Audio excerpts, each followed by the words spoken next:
Let me give you an example of such a rat racer.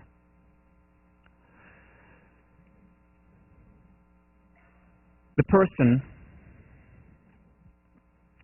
let's call him X,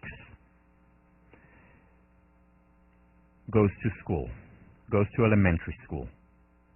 Until that point, he really enjoyed his daycare, pre-K, kindergarten, but then he goes to school and the pressure begins. Because he begins to understand that he really needs to work very hard and do extremely well if he is to get into a good middle school. Because the middle school that his parents want him to go to is very competitive, very tough to get into. And he did get into a very good elementary school, but now he has to do the same for middle school. So the pressure mounts. And he doesn't really enjoy school. But then he experiences relief when the holidays come, when they go on a family vacation, or when the exams end and he can play with his friends without thinking of the next test. He goes through school not really liking it, experiencing more a series of reliefs rather than passion and love of learning, which he did experience when he was in kindergarten, but no more. And then he gets into his dream middle school, the middle school that he was meant to go to all along. He makes it, and he feels wonderful and great and terrific for 2 weeks, because he now needs to start thinking about the high school of his dreams. Why? Because that high school is a feeder school for the top colleges in the country, and he really wants to get into one of those. So he really struggles and works hard in middle school, doesn't really enjoy his work, but he makes it and he gets into his dream high school, and he is ecstatic, happier than he'd ever been before, because here he is among the smartest kids in the country. Very difficult to get into the school, but he makes it. And there, he starts to learn, and he's happy for about a week, and then the pressure mounts because it is a very competitive school. And he has to join 2 varsity sports and 3 student organizations because he has to pad to build his resume so that he gets in to his dream college. And he struggles, and it's not fun, but he says to himself, this is just temporary. It's only pain now because later there will be gain once I get into my top college. And he applies, and on April 2nd, there is an envelope that arrives, and the envelope is large, and he opens it up, and he gets in. And he is ecstatic, happier even than he was when he got to his dream high school. And he says, now finally I can let go, now finally I can relax, because I'm already made. I'm in this top college, and I'm set for life. And he really enjoys the rest of senior year and the holiday. And then freshman week comes, and he is ecstatic, Mr. X. But then after that week, the pressure mounts again, because very soon there are midterms, and very soon there is competition, and everyone is working as hard as he did. And he has to work really hard because he wants to get his dream job. And then he gets his ideal internship during freshman summer. And the pressure continues. There are reliefs, there are fun periods, and these are periods when the exam is just over or when break is coming up. Or during break. But then again, the pressure mounts. He doesn't really understand why he's not happy, because, this was where he really wanted to be. Really, really wanted to be, more than any other place. But he says, okay, once I get that job, then I'll be set. Why? Because that job will really get me into the top business school. Will really differentiate me from all the other 1,600 students who will graduate with me. So he works hard, still builds his resume. He's a member of 3 student organizations, president of 2. JV in 2 sports and varsity in 1, plus taking 5 and sometimes 6 courses a semester.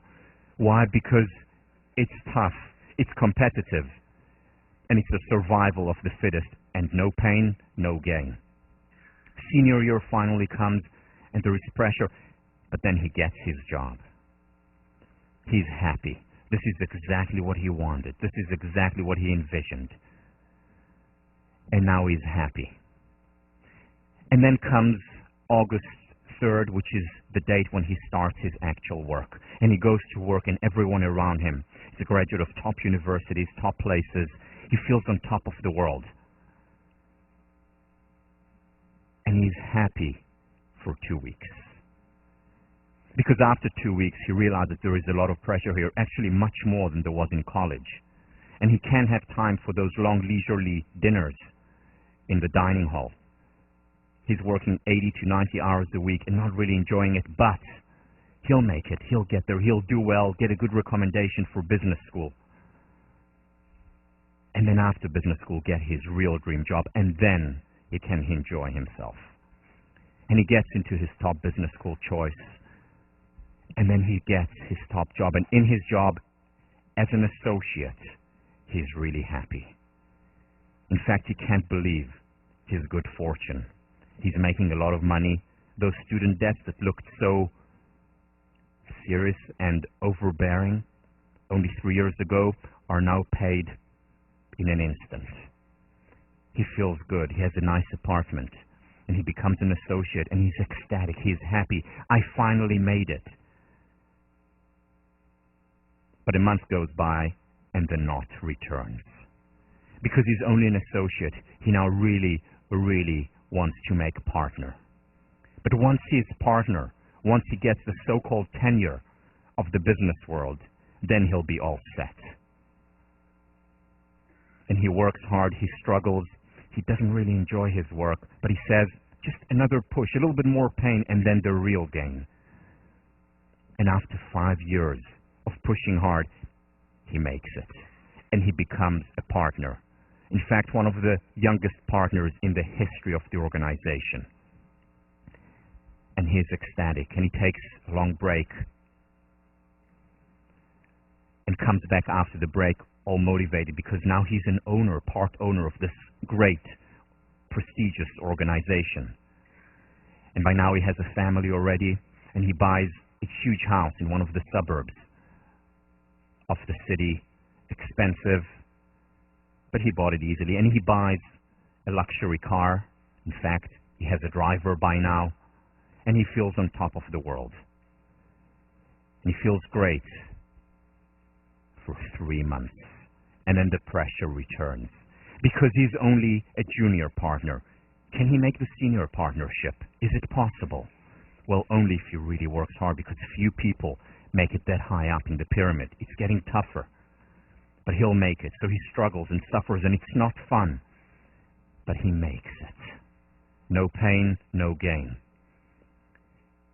And by this time, he's just bought another house in the Hamptons, just for the holidays, for the breaks, and there is another car, a bigger one, a faster one.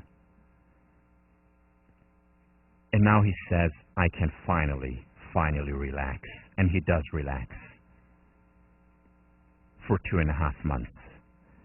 And then the pressure returns, because he's a senior partner, but there is only one managing director. Only one. And to get that would be really tough.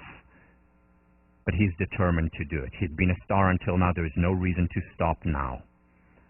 This is not fun for him. Doesn't spend that much time with people he loves, because he's constantly stressed and he has to prove himself.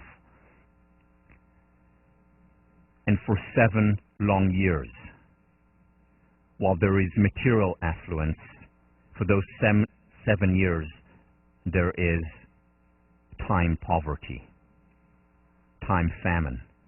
But he continues to struggle, and he makes it. The board makes an announcement. It's on the Wall Street Journal front page news. Mr. X is the new managing director of this incredible organization. And his friends congratulate him. He feels on top of the world. And he's happy. But then the stress returns. But then one day, he walks into his office, sits on his chair, puts his legs up on the table. He is, after all, the boss, the man. He looks back and sees Central Park, just beautiful there. He really is, not just metaphorically speaking, he really is on top of the world. And then there is a knock on the door. He's surprised by the knock because usually his secretary announces people. They don't just knock on his door. He is, after all, on top of the world. So he walks down, opens the door, and it's the chairman of the board. And she says hi to him. He says hi back. And she says, you know, record earnings this year. Well done. Fantastic. You have done amazing, amazing work. We're all so proud of you. So glad you're in your position. However, it's time to retire. You're 72 years old. This is the life of the rat racer, at best. And again, this is a caricature. I've highlighted just certain points. It's not as all or nothing. However, in essence, this is the life of the rat racer. About getting from point A to point B and then feeling relief for 2 weeks or a month. And then getting in at point B becomes point A. And again, like the rat, running around on and on and on. And you need to ask yourselves now, because if not now, then when? You need to ask yourselves now, what kind of life do I want for myself?